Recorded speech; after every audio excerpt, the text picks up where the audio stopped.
அண்ணே டவுசர் ஓட்ட அண்ணே. என்னண்ணே? இங்க வாங்க அண்ணே. ஓடு போட்ட சுப்பிரமணிய வீடு எங்கன்னு இருக்கு? ஓடு போட்ட சுப்பிரமணிய வீடா? நம்ம சுப்பிரமணிய வீடா? ஆமாண்ணே. அவர் வீடு இங்க இருந்து நேர போனோம்னா அங்க ஒரு ஐயனார் கோயில் இருக்கு. இருக்குண்ணே. அங்க இருந்து ஒரு சின்ன சந்தல திரும்பணும்னா ஒரு டீ கடை இருக்கு. இருக்குண்ணே. அங்க இருந்து ஒரு சின்ன சந்தல திரும்பணும்னா 2 வீடு தாண்டி சுப்பிரமணிய வீடு தான். இங்க இருக்குல்ல சார். பல்ல கீழே போட்டாம போக. விவரம் சொல்ற இந்த ஊர்ல யாருமே இல்லண்ணே. அங்க இருந்து மஞ்ச பையோட வந்திருக்காயா?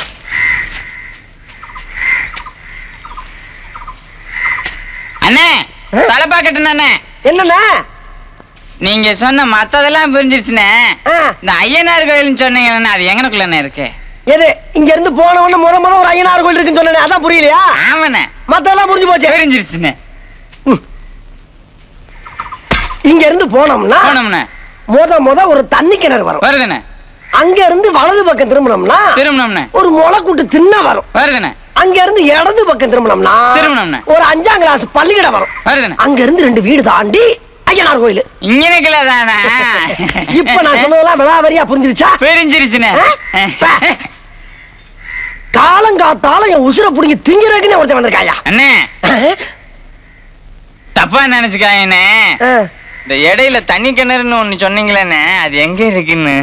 இடையில இல்ல, முதல்ல அந்த கர்மம் தானே தெரிய மாட்டீங்க. இப்ப நீ சுப்பிரமணிய வீட்டுக்கு தானா போனோம்? உன்னை கொண்டு விட்டுட்டு மத்தவளை பாக்கண்டா? அண்ணே அண்ணே அண்ணே இடம் குடிக்க வேலையை போய்க்கிருக்க. போற வெளில கரும்பு தோட்டத்து சும்மா இருக்கு. உங்ககிட்ட கேட்டு தெரிஞ்சுக்கிட்டா நான் போறதுக்கு வர்றதுக்கு வசதியா இருக்குமான்னு கேட்டேன். சும்மா கடன் துள்றிய. கரும்பு தோட்டத்துல நானு சும்மா இருக்கேன். நீ பையோட ஜோலி அலையிற. வீடு